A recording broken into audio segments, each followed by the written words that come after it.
This is where the courts come into significance, because these rights have to be first recognized. What you and I may think are essential human rights may not find reference expressly in the letter of the Constitution. So when we speak of democracy and human rights, we don't speak of democracy in an isolated sense. We speak of democracy in the context of rule of law. And once you define democracy in that context, then the burden shifts to institutions, to citizens, to associations, all of whom come together in this process of recognition, protection, and enforcement of human rights. I saw that you had a discussion over this week about the rights of sexual minorities. The Constitution by itself does not recognize that right. It's a right that has been fought for. You know that the last foundation judgment was a long and arduous litigation, only to decriminalize adult gay consenting relationships. You would think that in a mature democracy, something like that should be in the statute. You wouldn't have to fight for it. It was in fact not even a fight for rights in that sense. It was only a fight to protect individuals from penal action or from criminal action. But thankfully, to the credit of the Supreme Court, I say to the credit of the Supreme Court, which read down Section 377, this provision, this harsh provision, was very favorable to such consenting gay relationships.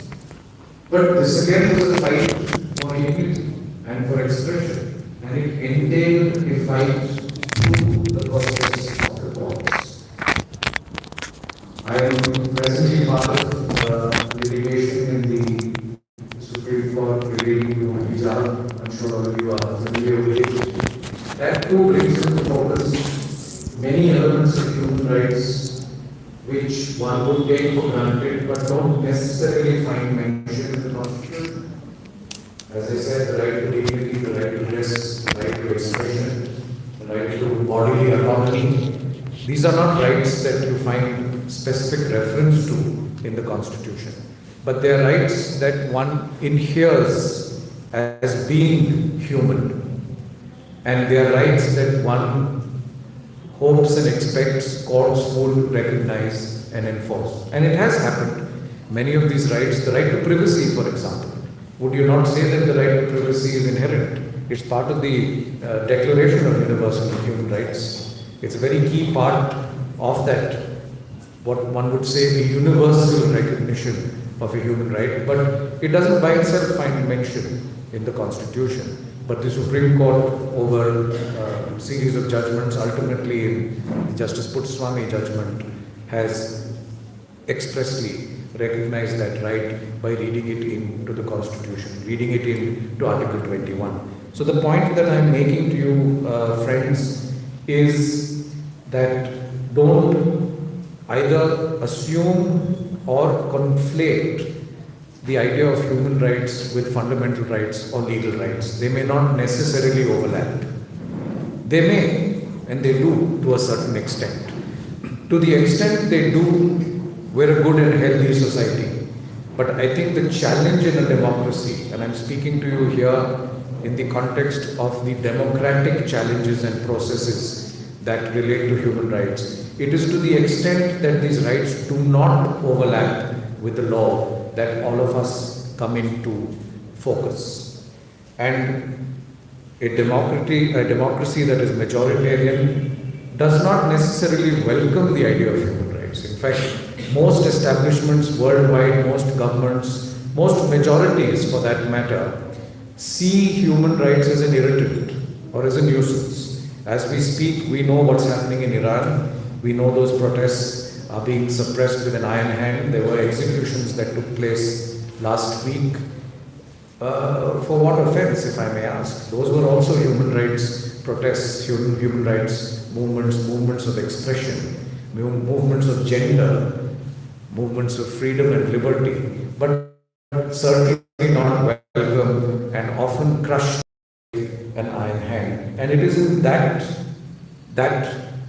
if you look at it as a Venn diagram, it's in that part of the diagram where the law does not necessarily intersect or overlap with human rights, that the larger democratic responsibility arises. And the MC, in fact, at the start had said that all of you must internalize the message of this week's events. And that is crucially important, because you and I then become the carriers or the warriors, if you will, in this fight for human rights. Nobody else is going to do it for you. If somebody does, well and good, but charity begins at home. And it is therefore important that we recognize this important role that all of us have to play. But I don't want you to think that this exercise is confined to courts and the law. Of course, my experience comes essentially from that sector. I am not an activist. I am a professional lawyer, but I do a fair amount of human rights pro bono advocacy in court. But I can tell you that that's not the only place to fight your battles. There is a far more important battle, a far more important endeavor for us to carry out in our everyday existence. And when you speak of democracy, therefore, you then speak of a democratic system where this engagement with human rights takes place on an everyday level. It takes place in your interpersonal relationships. It takes place at a family level. It takes place at an institutional level, the colleges, the classrooms to which you belong. And it takes place at a larger societal level. It's only there that the change will come.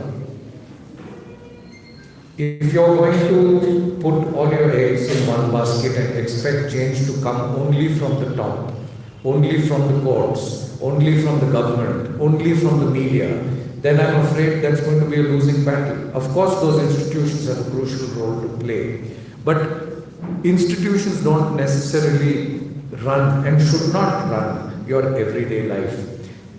It is an engagement, an awareness and a change that you bring about in your immediate periphery that I believe is crucially important. I would like to talk to you about that in the course of the remaining part of my address to you.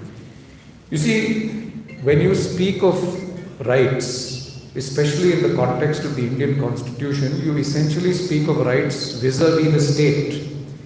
But human rights is not a concept to be understood only as a state-facing idea. Human rights, by its very definition, is being human. It arises in the context of our everyday interaction. And therefore, unless this human rights paradigm is developed outside of the state, developed within our immediate confines, we are really not understanding human rights in its appropriate context. Baba Sahib Ambedkar had spoken of democracy and said it's not just political democracy that our constitution aims for, it is socio-economic democracy. The moment you look at your democracy then in that light, you cannot understand human rights only as state-facing or only as a political concept. It is necessarily a socio-cultural, economic concept that we need to take cognizance of in our everyday existence. Now, I was recently, I saw a video recently of a student in a university where, because he was Muslim, the professor called him Kasab. And he gave it back brilliantly, that boy. I commend him for it. There's a human rights violation there. It's not a state university as far as I know. It was a private institution. It was in the confines of a classroom. But does that mean then the privacy of your classroom does not intersect with human rights? And what does that episode show you? It shows you multiple prejudices, right? It shows you first a certain patriarchal, condescending attitude that a professor thinks he or she can talk down to a student. Secondly, it shows, I think, an obvious religious bias, right? And I also believe it shows disregard for the dignity and identity of an individual.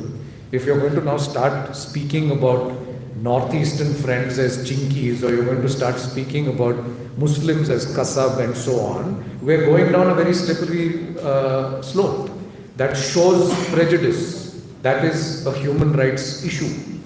And I don't care whether that goes to court or doesn't go to court. It has to be addressed then and there.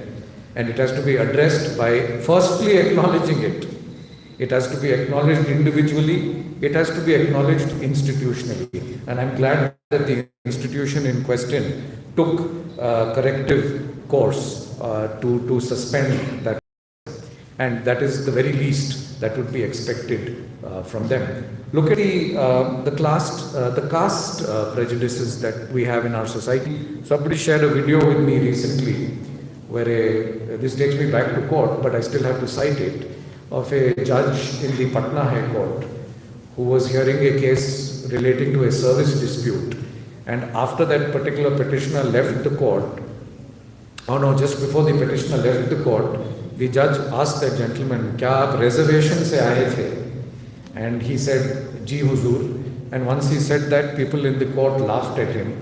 After he left the court, the judge continued to have this freewheeling conversation with other lawyers, obviously upper caste non-reservation lawyers, who were perhaps oblivious of the fact that that entire conversation was being recorded and is now on YouTube, which is the bright side of having live feeds from court.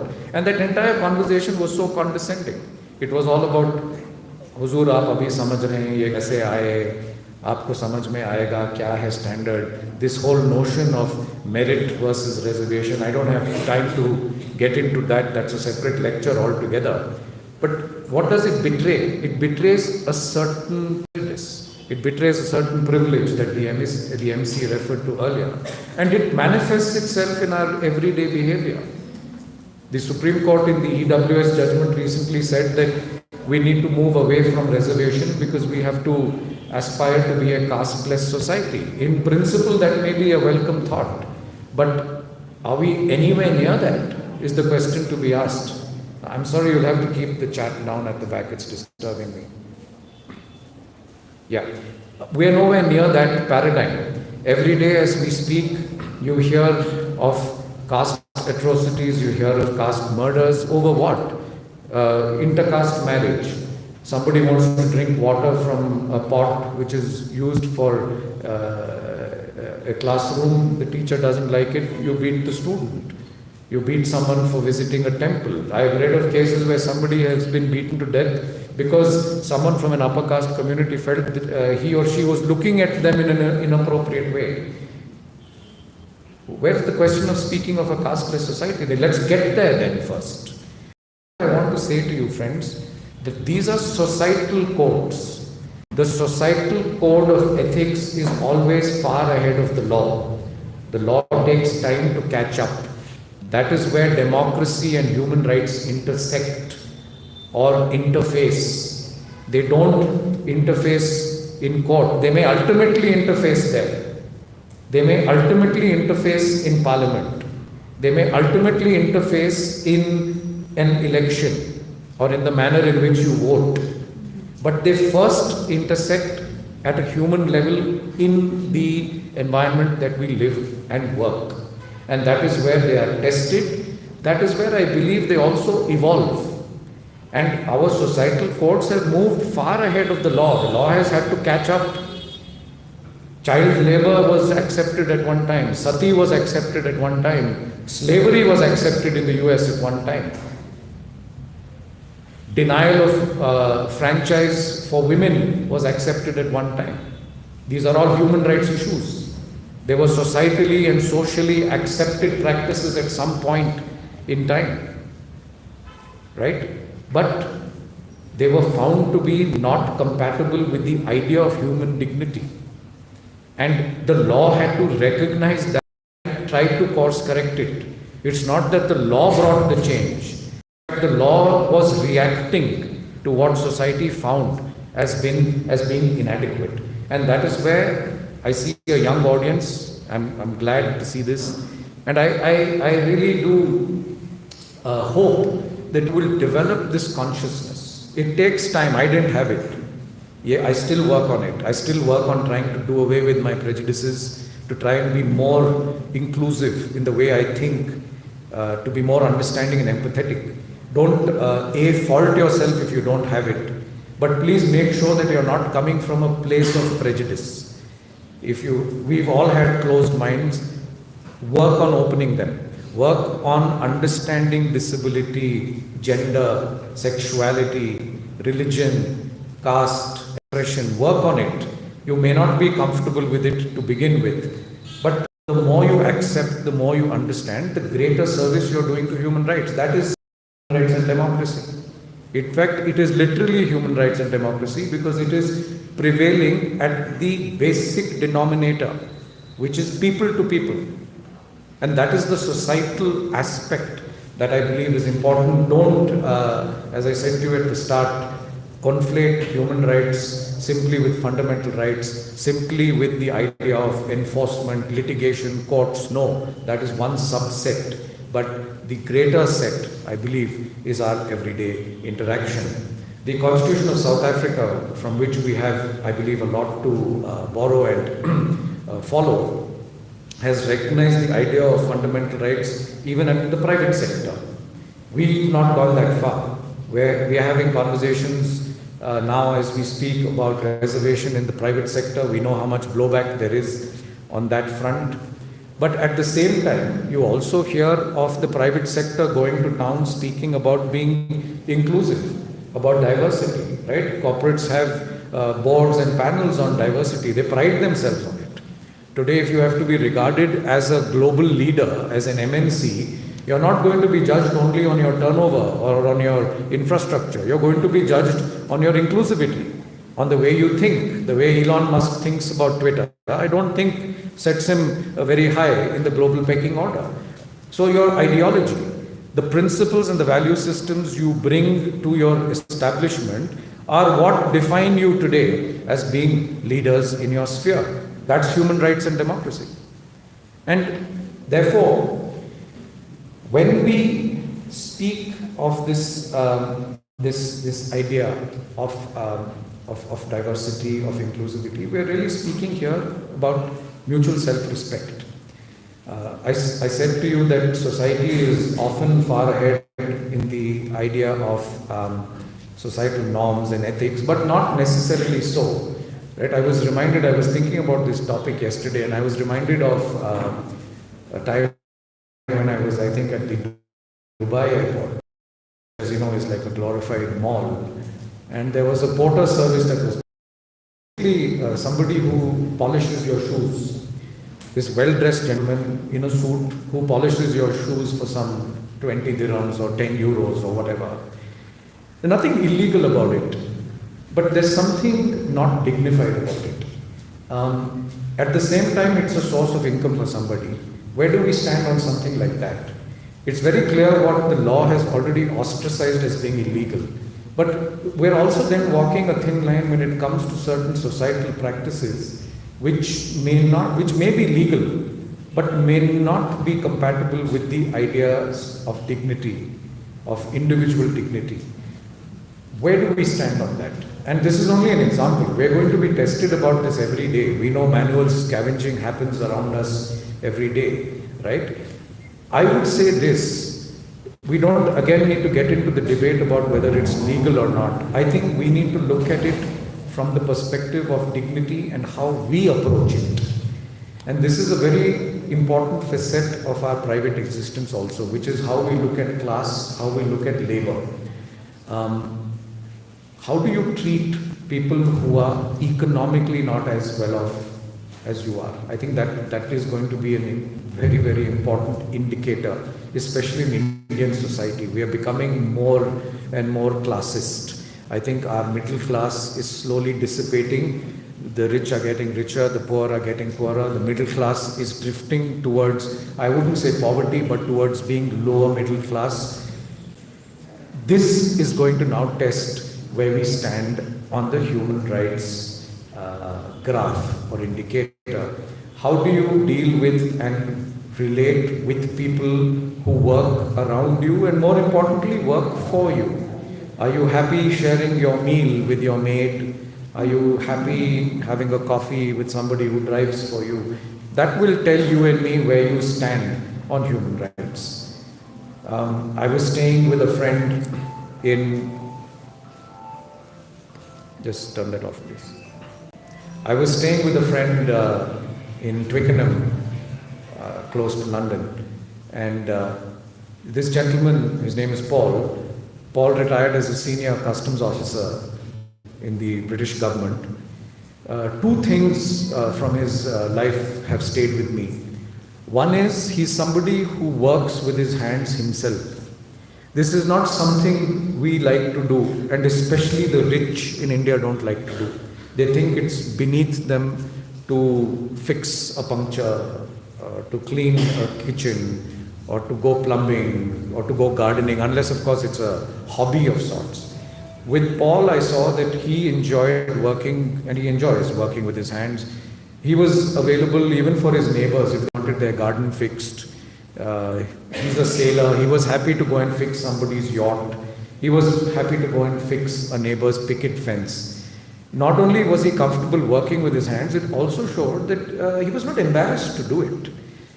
And there's certain dignity there. And that takes me to the idea of dignity of labor. And at Paul's house, I stay with him when I travel to follow rugby.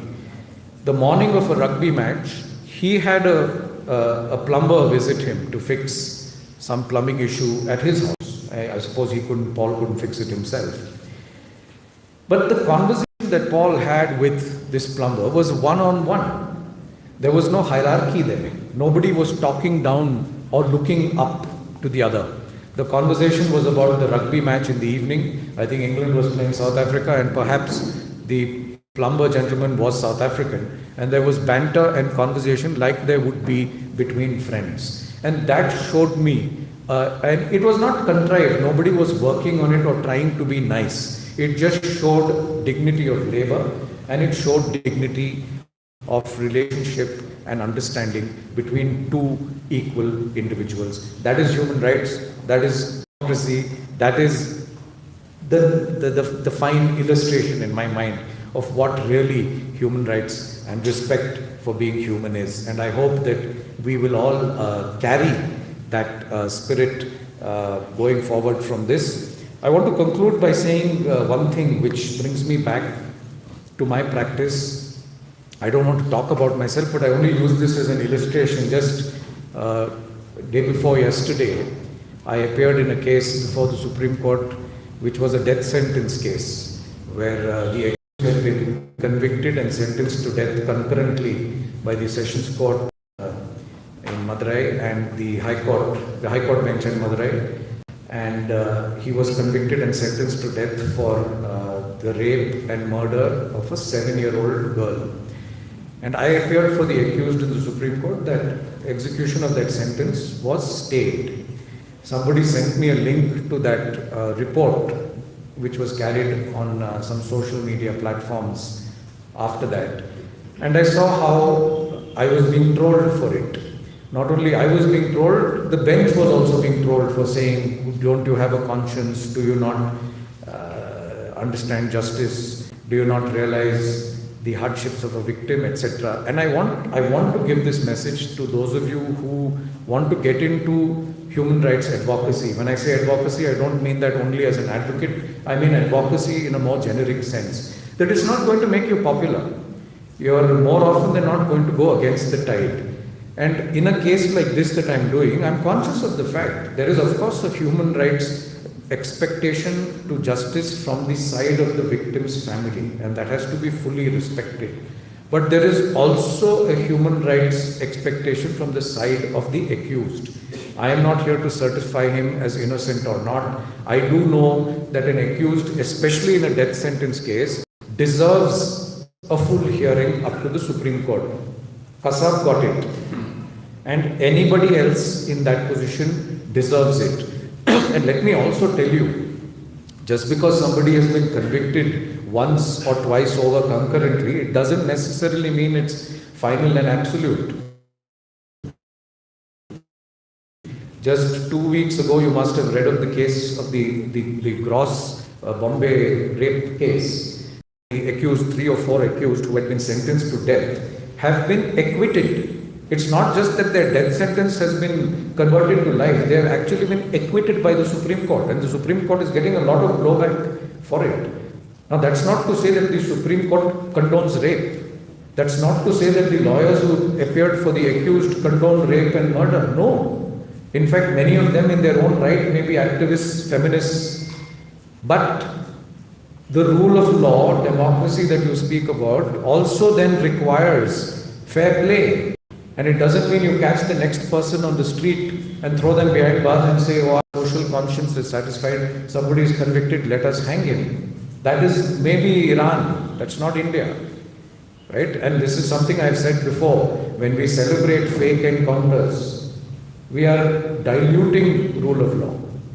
We're diluting human rights. We're taking law into our own hands. We think lynching is justified. Then we're not a republic anymore. We're speaking of democracy in the context of a preamble to a constitution. And therefore, friends, please remember that when you take up some form of human rights advocacy, you are going to get blowback, you're going to face resistance. People around you may not understand, your own families may not understand your position. But if you're true to your conscience, you know where you stand on something like this, you don't feel morally conflicted, then you must be proud of the fact that you're actually doing yeoman service. Even somebody like Aftab, who is accused of having chopped his girlfriend into 37 pieces, etc., deserves his fair trial. He does not deserve trial by media. Today the media tells you that Aftab has done it based on an FIR. That's not the last word. God forbid if it was. Right? He may, yes, if he has done what he's done, he will pay for it. There's no two ways about it. But at this stage, there is going to be somebody who speaks for him, a lawyer. That lawyer is going to face blowback. I know how many cases where lawyers take up delicate cases like this, they get beaten, they get blacklisted. Bar associations pass resolutions. When that Mohinder Singh Gill case happened in Delhi, the lawyers who wanted to represent him got, I think, assaulted. And the bar passed resolution saying we will not represent him or her. Is that human rights and democracy? Or is it the one who's taking up cudgels at personal risk and representing the underdog, representing human rights and democracy? I would end by requesting you to reflect on that, to remember that it's not an easy assignment. If you're taking it up, you have to take it up at some risk, you have to take it up with some sacrifice. But in the larger scheme of things, it is, I believe, a valuable battle to fight. I want to conclude by once again thanking you for this invitation. I forgot to thank my friend Asha from Civic who facilitated this invitation, and I wish you all the very best. Thank you.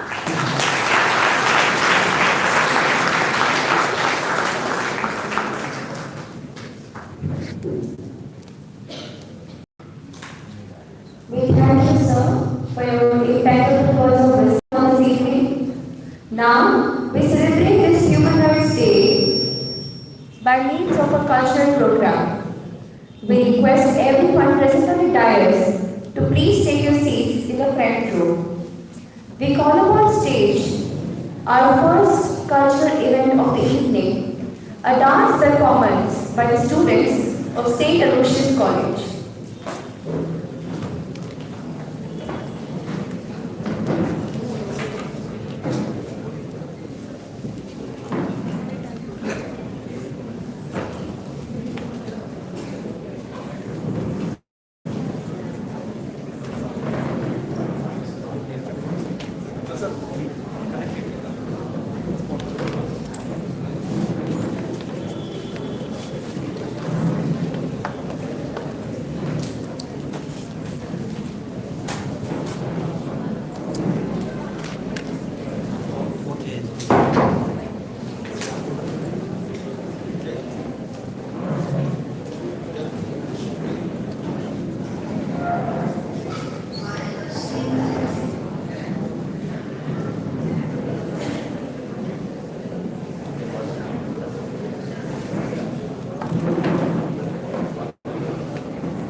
heavy to believe in. It's such a pleasant time to be here.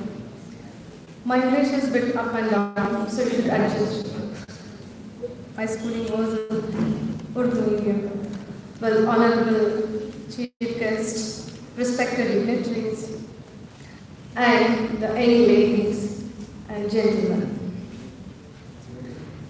Before I could start, let me tell why humanity is always destroyed.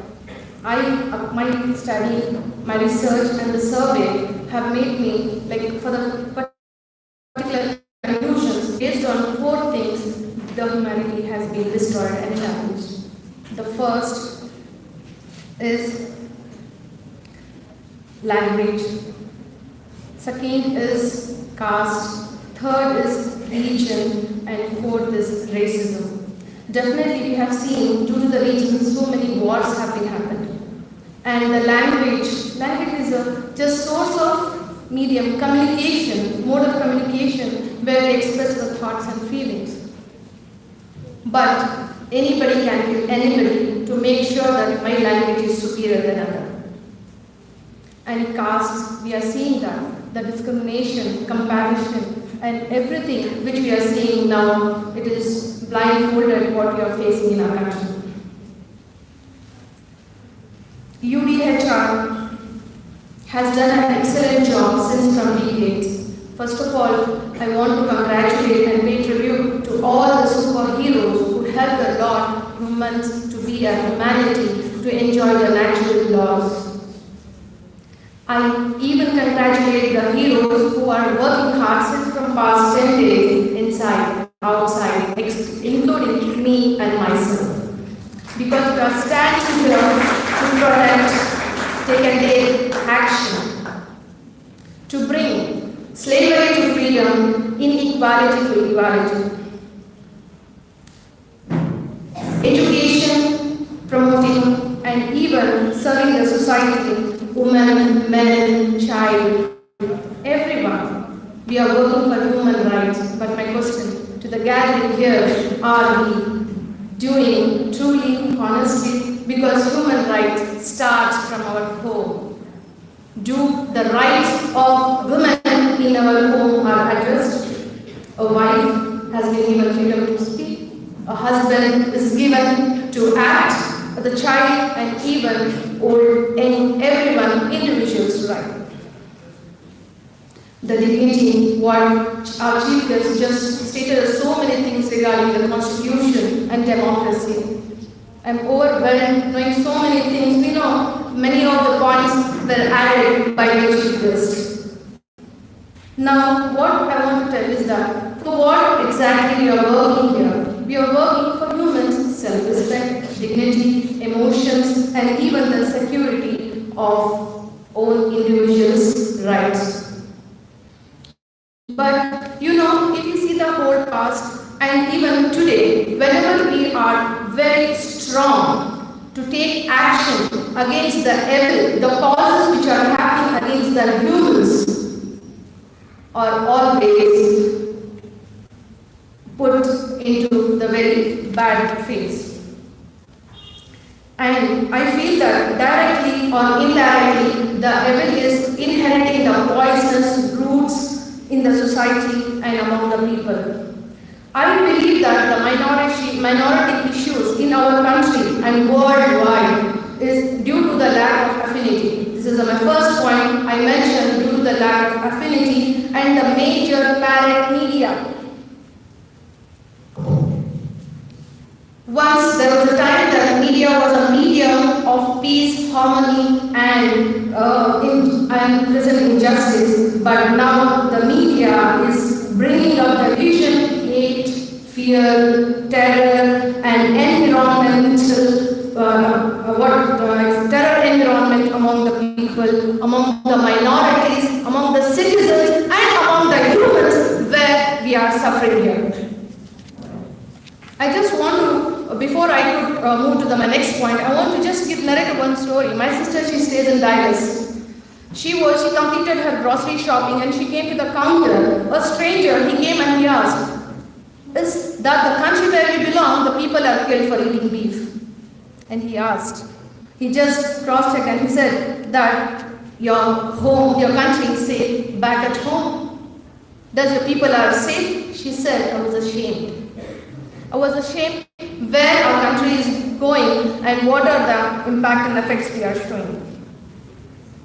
Mr. Stanton, founder of Genocide Organization, have alarmed Indians long back for the sufferings we are going to face by minorities. He explained the maximum steps. The issues my topic was to address the minorities issues in the country. And definitely, I am very much surprised to say the statement of actress Kangana Ranaut. She said that minorities are becoming now majorities. Minorities must be in margins and lines. The country, people are questioning on our nationality. I feel very sad for this. Minorities are called as migrants.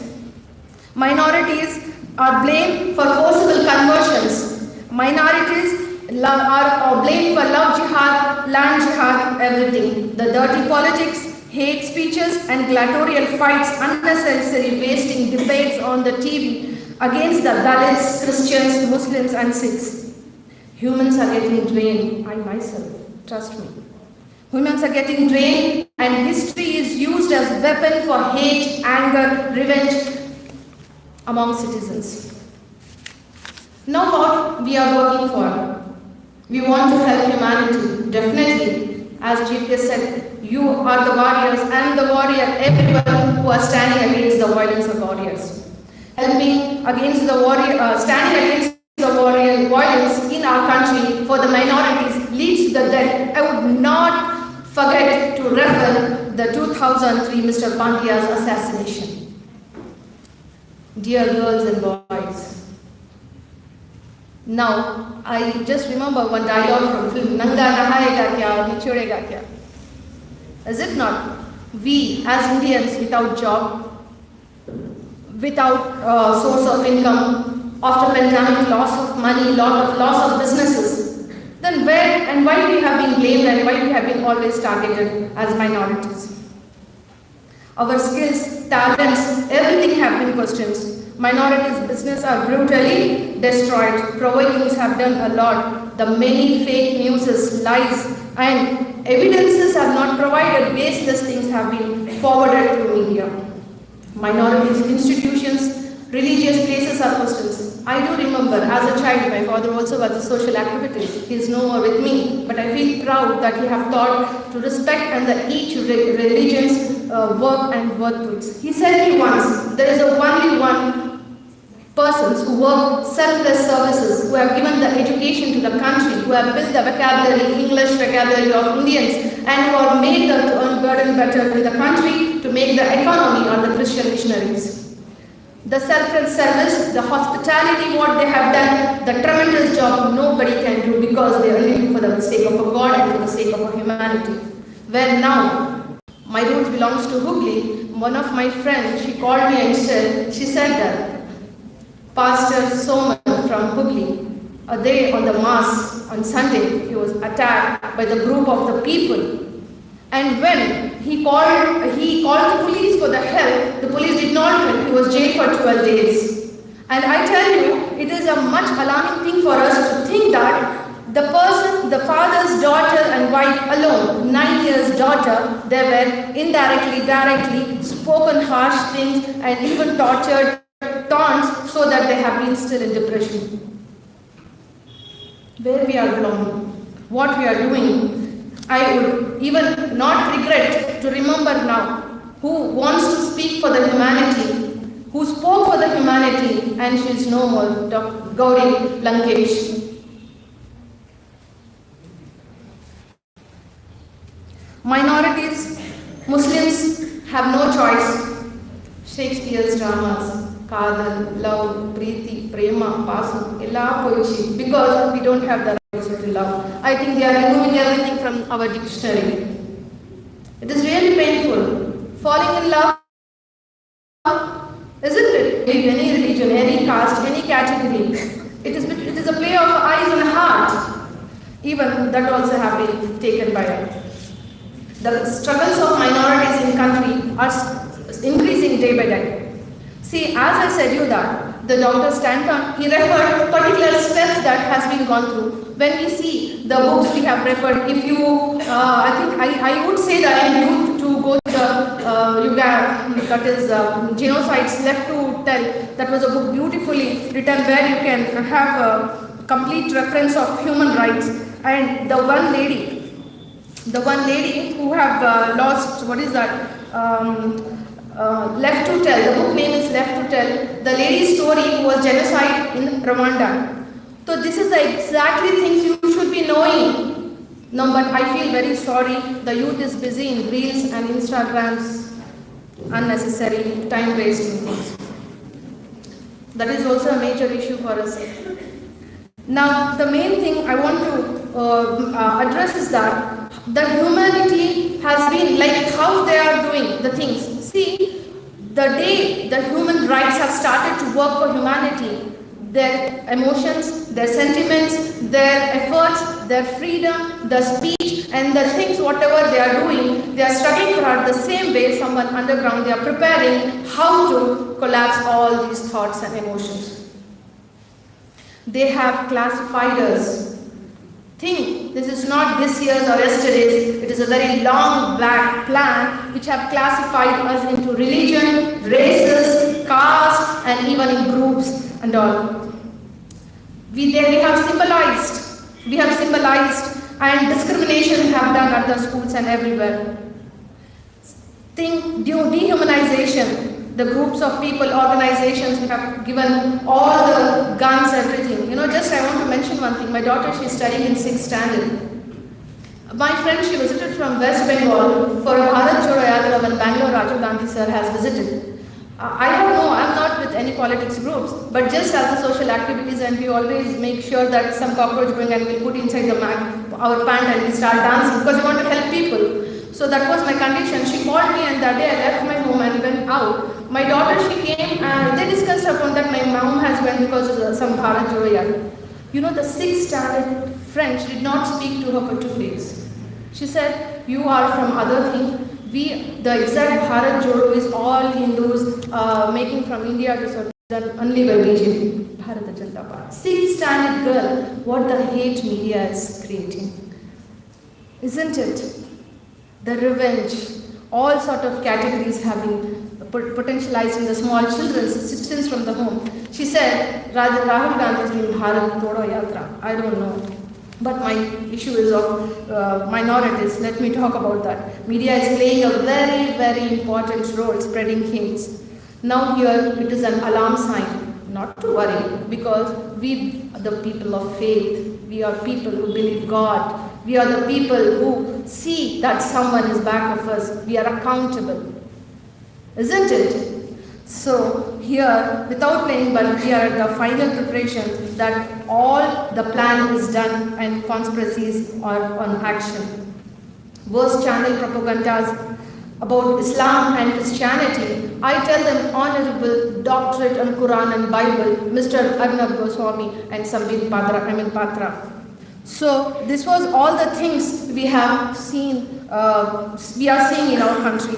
I'm sorry to say, I'm not scared here to say, I would not say it's as lynching, but rather as target killing. Last October incident which I quoted before you people about the father, someone, it was a very hard thing. Now the Christian missionaries is questioned and the Amazon case where the funding for the forcible conversion. Dear girls and boys, can you think it's a right to understand the concept of life? It is the right to know the way of life. It is the right to make sure someone under whose guidance we can flourish and make benefit for our feelings for the here and rest of the life. So since when someone is want to change, I am very surprised to say recently this was a sentence it came into our mind. I said the right of religion is accepted in India, but right of conversion is prohibited. Isn't it a joke? I think we should laugh at it. It was a sarcastic and something like a very intelligent level of joke. The education, fundamental rights, everything have been taken from us Right now, forget about the minorities, the women's right, what we are shouting day and night. We're working UP, Ghaziabad, women's. I don't want to go to UP, I don't want to go to Kashmir, I don't want to go to Palestine, I don't want to go to any other rather than Iran or somewhere. I just want to quote about myself, how did I lost my being a dare, being an open-minded. I had visited Vidya Ranyapura with my friend. She's a Hindu friend. Every Saturday she goes for temple. She needed some karpura, archanam and some kumkuma. I had to pick up my dress. When I went to that shop, the lady saw me from up and down. You know, all girls are here. If some of your friend tells you that this color doesn't suit you, we can't sleep for a month. But the way she was looking, I was a bit like something is wrong or what, maybe my makeup is right or not, maybe I'm not looking. But she asked in very bad manner, are you suffering from any skin disease? Then I remembered that I'm wearing hijab and the attire was cotton.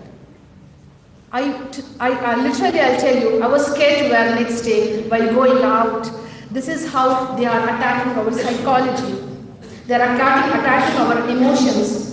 I just want to tell you people, because they have given me only 10 minutes to speak, so I don't want to borrow other speakers' time. I request that Swati Chaturvedi's book, I'm a Troll, is a very interesting book, which now itself our guest also said he was trolled for some case.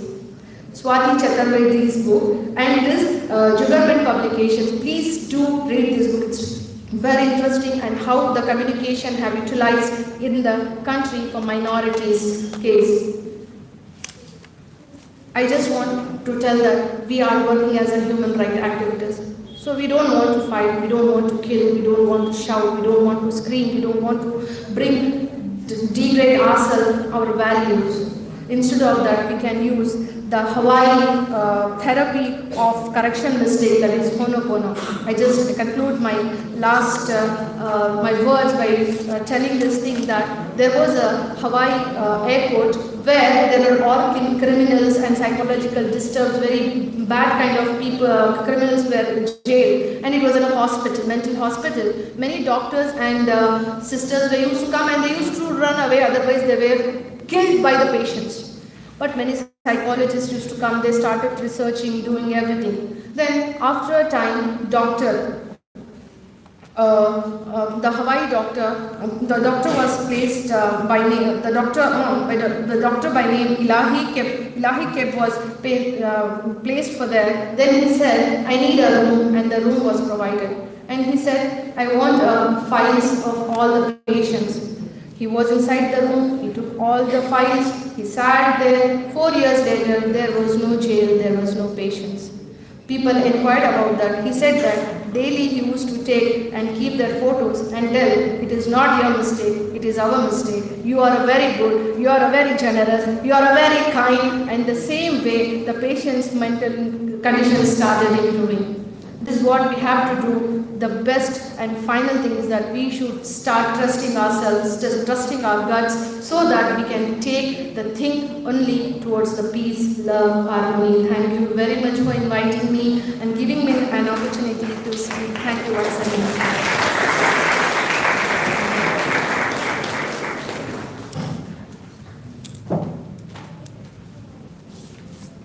Thank you so much, ma'am. Next up, we have a group song performance by the students of St. Aloysius College.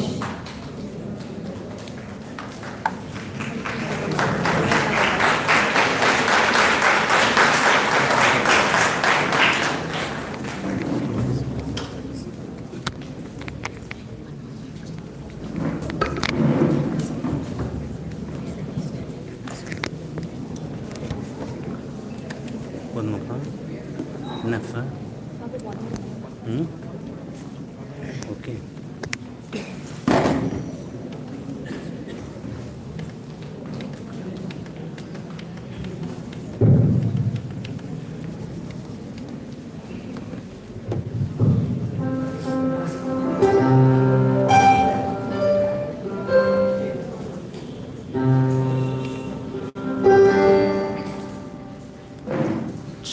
Check.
Salim, student from St. Aloysius College, please give us a solo dance performance. Thank you. I'm so sorry, it's Alameen College. I'm sorry.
So, a very warm present over your guests, fellow students, and also the young.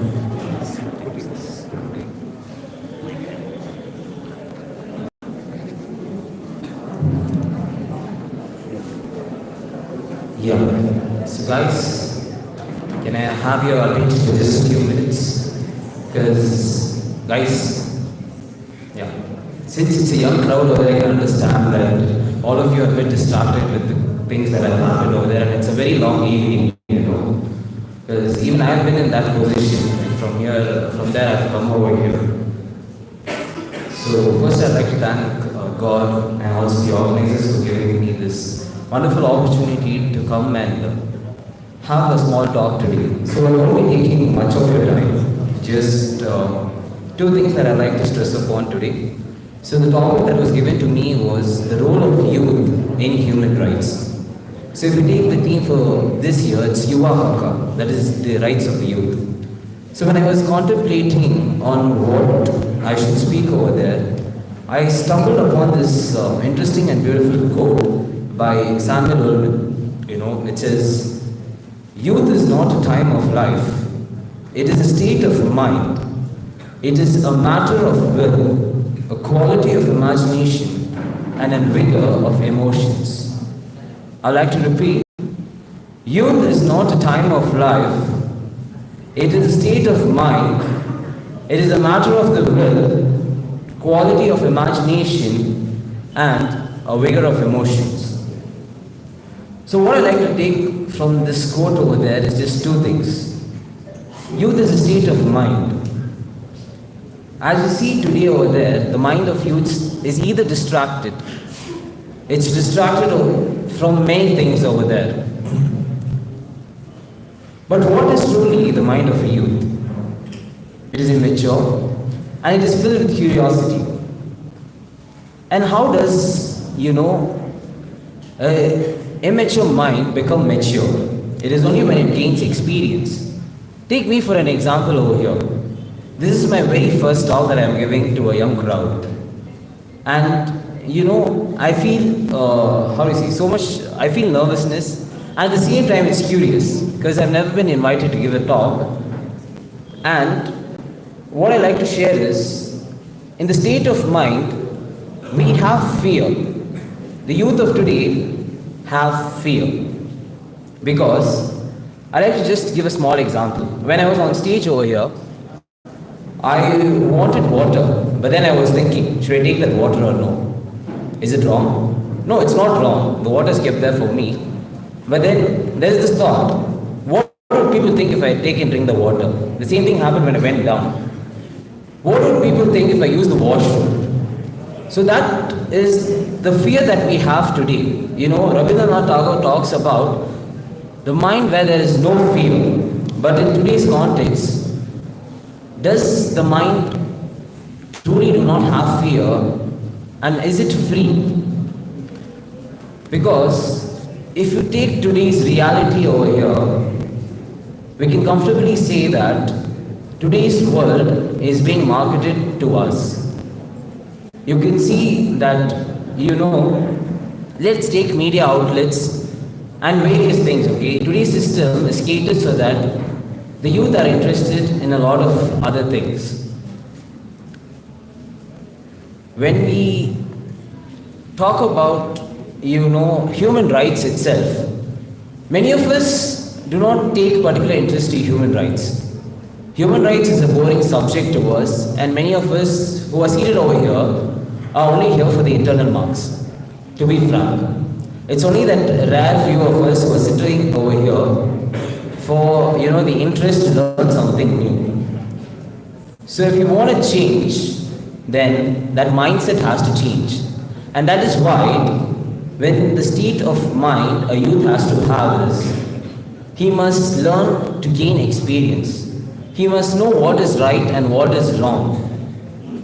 You see today, the main accusation of youth in India is that we run away from reality. As Madam spoke over there, she told that we spend more of our times on reels, YouTube shorts and other things. It's simply because we are not interested. We do not like this world that we live in today. It is dark, it is gloomy, there is depression, there is anxiety. There is so many things that we do not like, and so that is why we do not participate in this world. We want to distance ourselves from the world today. And that is one of the main reasons why we are addicted to so many things. We want to leave this reality and go on and find our own happiness. And that state of mind has to change.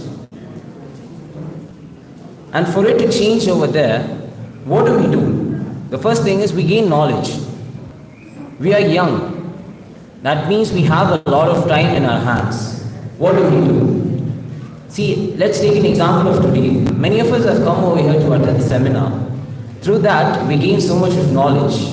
What do you do with this knowledge? You store it and you keep it with yourself, and also you ensure that you build a mindset where you know what is right and what is wrong.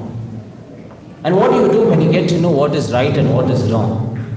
Well, you start to implement what is right, and you notice that if anything is going wrong over there, you ensure that you make it right. For example, there's so many violations that happen in our day-to-day lives. Let us take it in the classroom. Let us take it when you go outside over there. And a common example of that is when you travel in bus, especially in BMTC or any public transport. The tickets will be of 19 rupees, and we will have 20 rupees, and we won't get back that 1 rupee. And many of us, we just don't bother about it. But then that 1 rupee turns into corruption and leads into so many things. Now, if you had the knowledge over there that 1 rupee would have, we would have demanded it. But we have a mindset of fear. What will happen if asked back that 1 rupee? What would they think of us? Now that mindset has to change. And second thing that I want to say is, it is a matter of will. If you take the quote over there, the quote refers to a matter of will. Do we have the will that takes to change? If you look at the theme for this year, it is clearly stated as dignity, freedom, and justice for all. My dear friends, now I want to ask you this. Do you have the will to give dignity to everyone? Do you have the will to be free and then demand freedom for others? Do you have the will to ensure that there is justice for all? Well then, you will have to build up that will, because we live in a dark world that is deteriorating. We are now currently sitting on a time bomb, as you can know, where the value systems are declining, and you will know that if you notice your surroundings over there. The war in Ukraine has reached levels where human rights violation is running rampant. And a very good example of that is the FIFA World Cup that is happening in Qatar. Many of them enjoy watching the match, but then we know the countless number of human rights violations happening over there. The migrant workers being exploited, and at the same time, we see that there's so many rights that have been not given. Equality to all. Qatar is a nation that does not promote gender equality. If you take the case of the German team protesting against the freedom of speech, and a good example of that is when the German team went on to take the group photo, they covered their mouths. You know why they did that? It's because Qatar has a very strict rules when it comes to gender equality.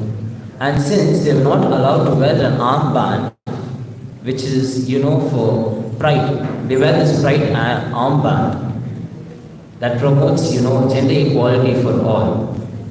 But then the Qatar government do not allow it, since they don't allow, gays and homosexuality and other things. They do not tolerate that.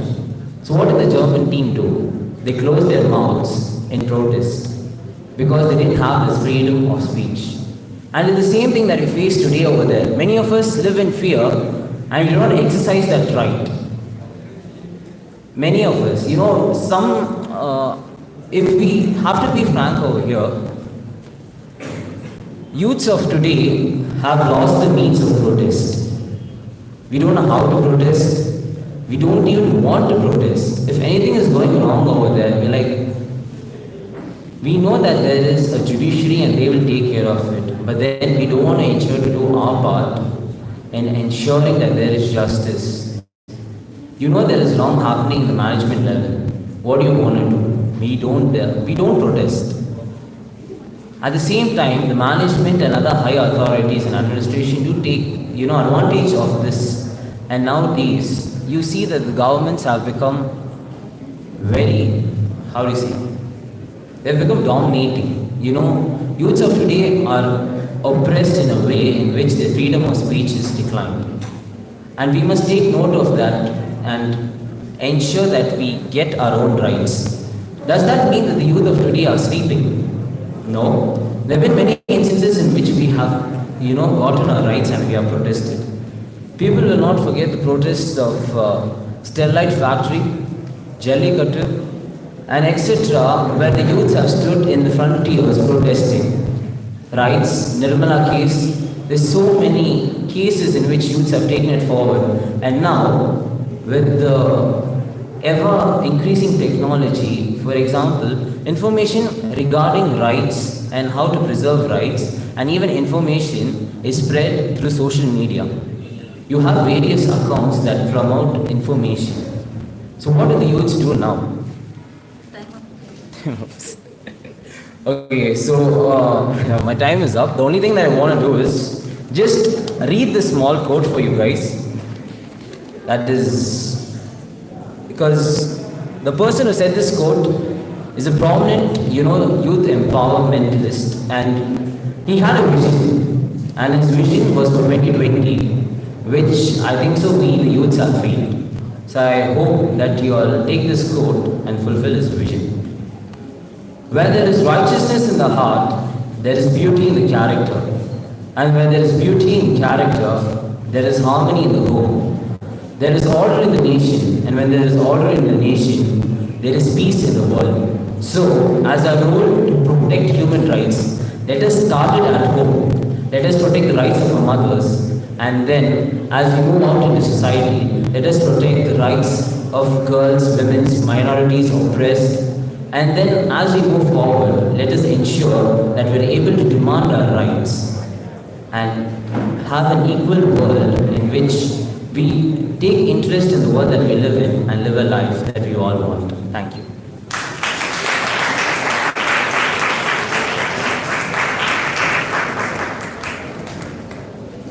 Thank you so much, Mr. Stanley.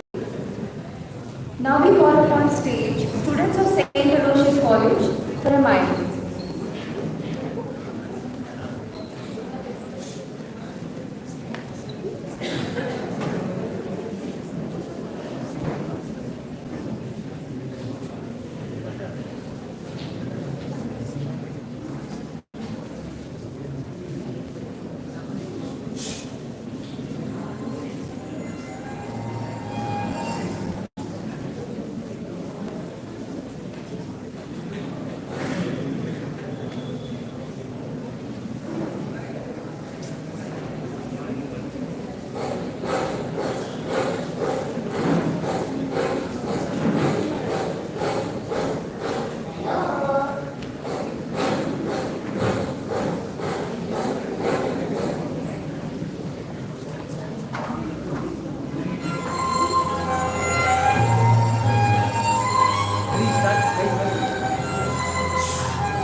government misuse of their authority, the need of the right to identity graduate of honor, these types of inhuman activities which people should stop.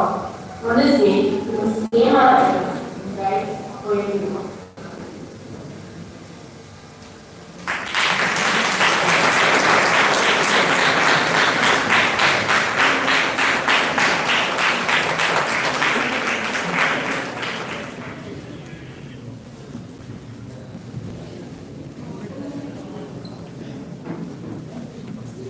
Thank you so much. Now is our last performance for the day. Now I'm inviting on the stage student from Mount Carmel College for the group song.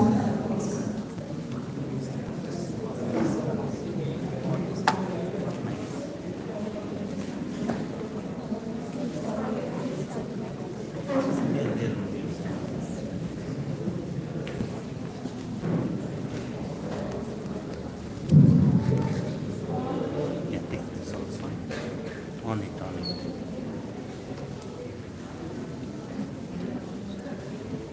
This little light of mine, I'm gonna let it shine. This little light of mine, I'm gonna let it shine. This little light of mine, I'm gonna let it shine. Let it shine, let it shine, let it shine. Everywhere I go, I'm gonna let it shine. Everywhere I go, I'm gonna let it shine. Everywhere I go, I'm gonna let it shine. Let it shine, let it shine, let it shine. This little light of mine, I'm gonna let it shine. This little light of mine, I'm gonna let it shine. This little light of mine, I'm gonna let it shine. Let it shine, let it shine, let it shine.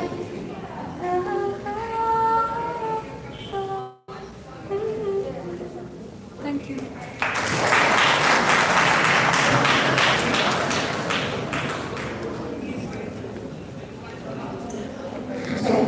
We now invite our keynote speaker, Dr. Reverend Joseph Xavier, on the stage to give an address to the audience.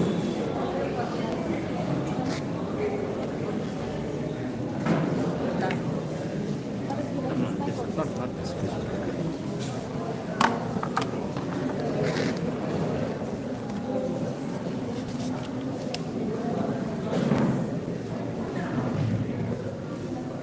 I know someone outside. Can these people come inside? Those who are outside. Just make sure. Few minutes.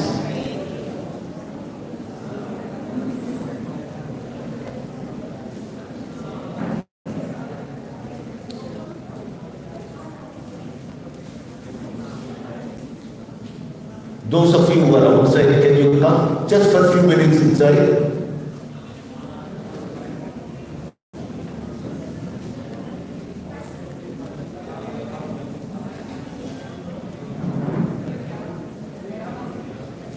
I'm going to make it very short, not more than 5 or 6 minutes. And I want you to take this message with you. Okay, we begin, I'm sure, that's youth. First of all,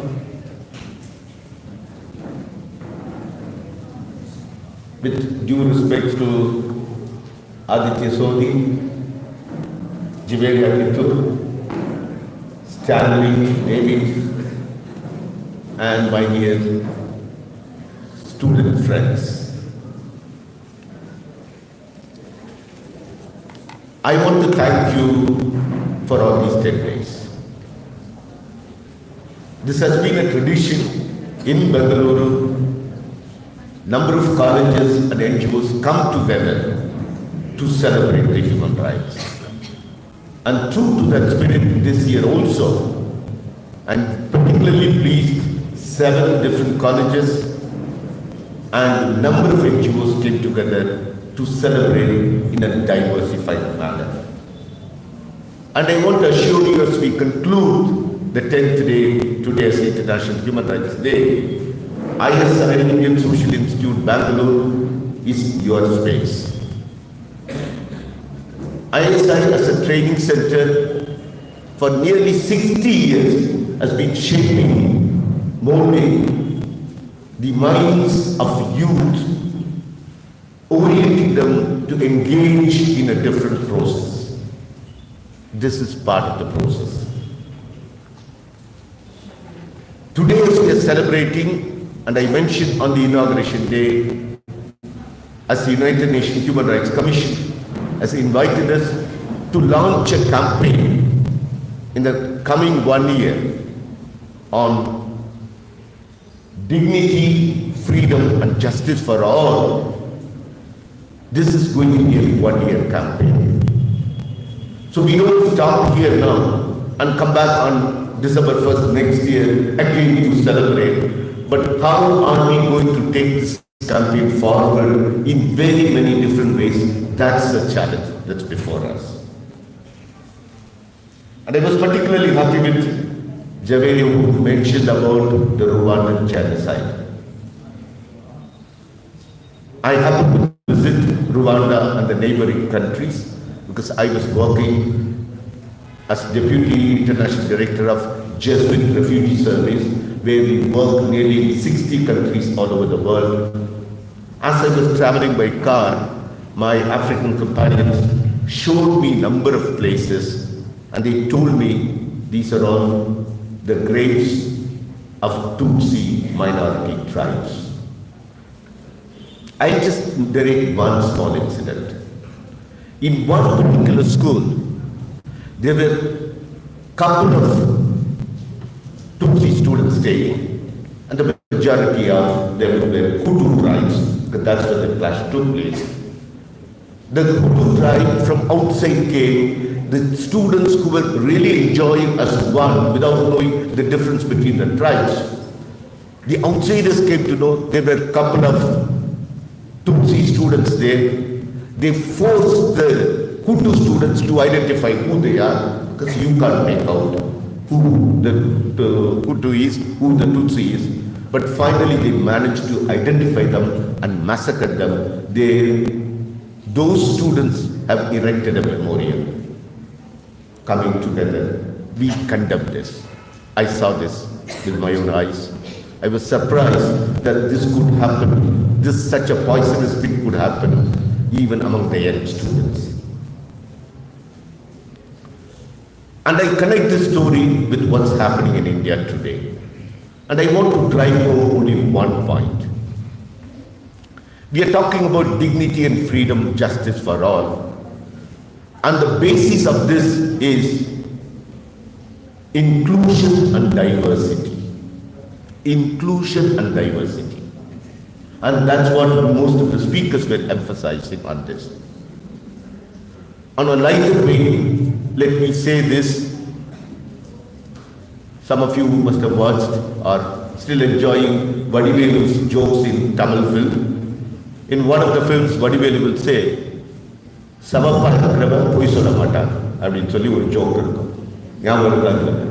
what is the meaning of it? A fair-skinned fellow will not say a lie. Dark-skinned fellow will say a lie. There is an attempt to create what I call, or what is called at the academic circle, a single story creation. This is the biggest danger against diversity and inclusion. Today, there is a conscious attempt to create single stories.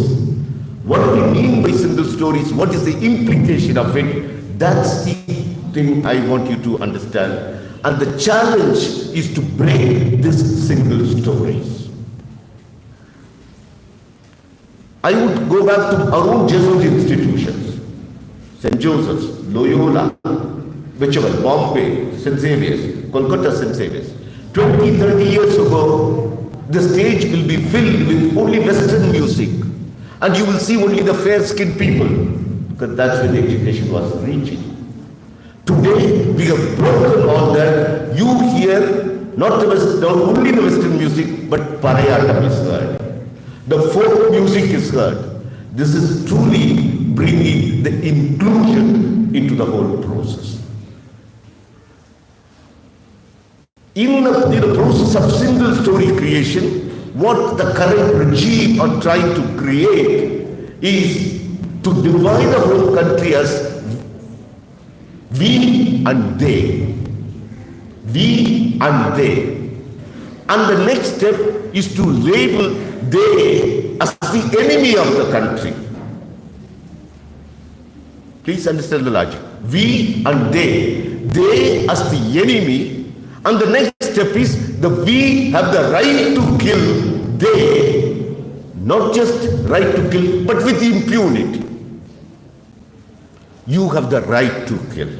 This is the politics of polarization that is taking place, supported by media, supported by history, creating all single stories.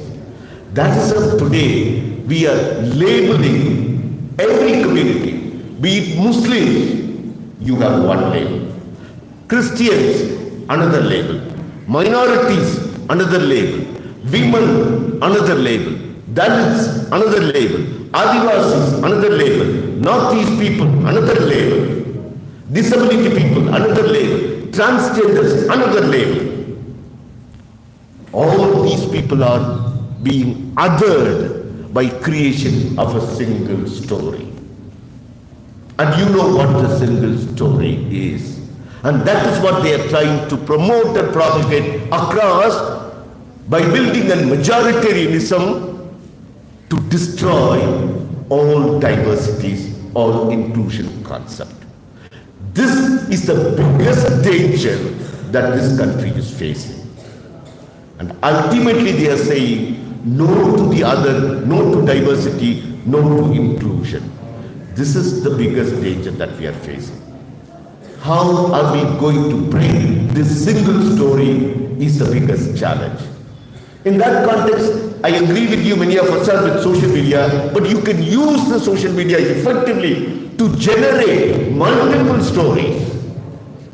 If at all you have a chance, watch a TED Talk by Chinmananda, who speaks about the consequences of single story creation, how the blacks of Africa are considered low people.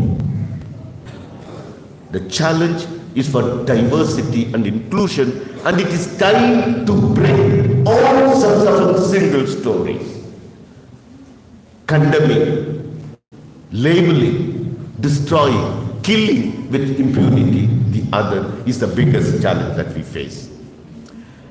In this context, I know I don't want to tell you in detail about the single story. Today, the whole coloring is done. Christians as conversion people, Muslims as terrorists, Dalits as untouchables, transgender as no people. This is the story that is being created. And we are the Puritan Aryan race. And we have the right to control you, we have the right to other you, we have the right to kill you. And nobody can challenge that. Including the human rights defenders are being targeted. So in this context, how do we build, how do we understand the single story? Breaking the single story is a challenge. I was really impressed by the talk, public speech given by the current president, Draupadi Murmu, on 26th of November in the Supreme Court premises, Vigyan Bhavan. Later, Prime Minister Modi was there. Chandrachud, Chief Justice, was there. I was really surprised that that lady could send a good message. And her message was very simple. We are all talking about progress, development. How do you measure the progress and development of the country? That was her question. When she was elected, made as a commission chairman in Jharkhand, I happened to visit the prisons in Jharkhand. I happened to visit the prisons in Jharkhand. And I was surprised, in the entire country, the Adivasis are only 8%, but in the prison, more than 15% of the poor Adivasi tribals in the prison. That is the measuring yard. You go to the Bangalore prisons, how many Muslims you would see, that's the test. Today, all these people who are others are put behind the bars for no reasons, all on suspicion. That is why today we all as human rights defenders to the day oppose the anti-draconian laws, all these type of draconian laws. That is, we are opposing the UAPA, Unlawful Activities Prevention Act, and many other black laws, because our criminal jurisprudence says everyone is presumed to be innocent until proven guilty, but these governments create such laws where any innocent people can be arrested and put behind the bars. So Draupadi Murmu argued, you are making in the union budget so much money to build prisons. You can't build a nation by building prisons. If you are really saying this country is progressing and developing and moving forward, destroy the prisons. That is the true sign of a development of the country. If you are building, on the one hand, prisons, on the other hand, you say there is growth and development, there is no peace, there is no harmony, you are building graveyards. And she challenged in front of Modi, in front of Chandrachud, asking for socio-economic democracy, not just political democracy. The real progress will be made when the prisons of these countries are destroyed, when no budget is allocated for prison development, but really for employment and other opportunities. Friends, at least a voice of a Santali woman who has gone up to the level of president is echoing. If we truly want dignity, freedom and justice for all, today we need to fight for diversity, plurality and inclusion, where all of us with our different languages, cultures, dress code, eating habits can all must come together and celebrate our life. That is the core, the heart of India, diversity. We can't be divided on the basis of any of this criteria. We are truly human. And the human rights concepts invite us beyond, as Aditya Sudhi said, beyond the fundamental rights, beyond the constitutional rights, to go to the inherent value of being dignified persons, to celebrate the diversity and inclusion. And I think that is the campaign we need to take it forward. And I'm sure in the year to come, we will all engage in that discourse. And that type of a human rights discourse will become a conversation as a household concept in our own neighborhood and vicinities.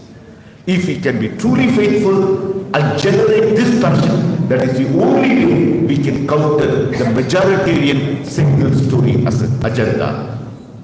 And I want you to go with slogan, break the single stories, promote inclusion and diversity. Break the single stories and promote diversity and inclusion. Let that be our slogan from this day till we come back next year to celebrate diversity and inclusion. Thank you so much.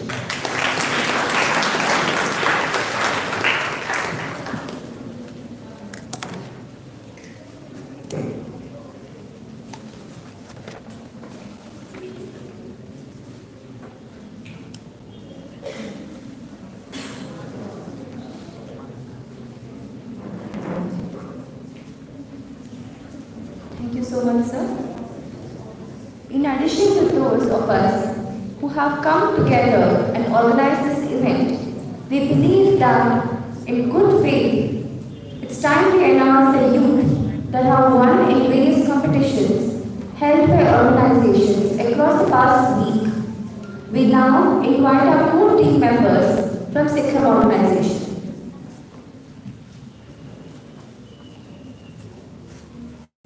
With a zest to educate and bring awareness to our young minds the essence of human rights, several activities were conducted through this week. each of them unique in its own way, was curated to suit the challenges spirit among contestants, which in turn nurtures it with an attempt to encourage budding beacons of this world to face and claim for human rights. With the successful completion of all the events planned, I would now like to announce the winners. I invite our President, Father Joseph Xavier, to distribute the certificates to the winners. Photography competition winners, Mount Carmel College. First place, Yuvika Aryan.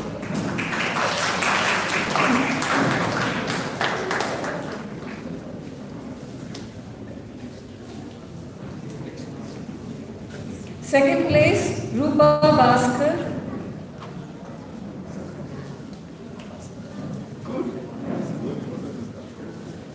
Third place, Finaz Ali. Debate, Andrea Matai, Kayani Janakiraman, Navya S. Don Bosco College, essay competition, Anjali Sarki, Monica B. Anushri M.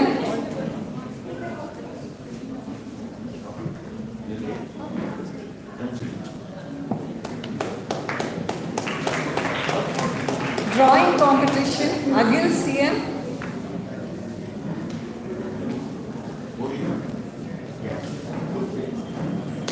Agnil Ignatius.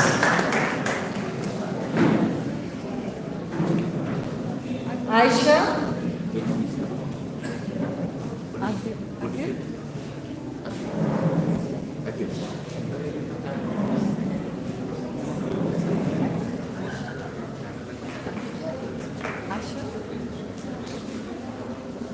Acharya Institute of Graduate Studies, Sanjay.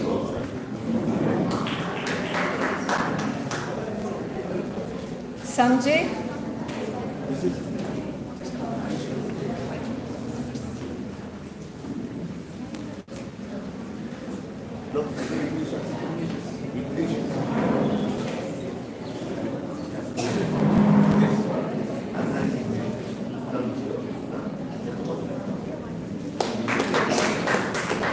Adarsh.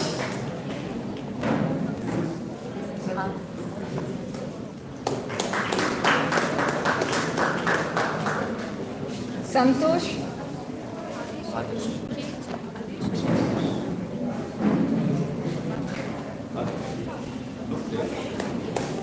Nandana and Diksha.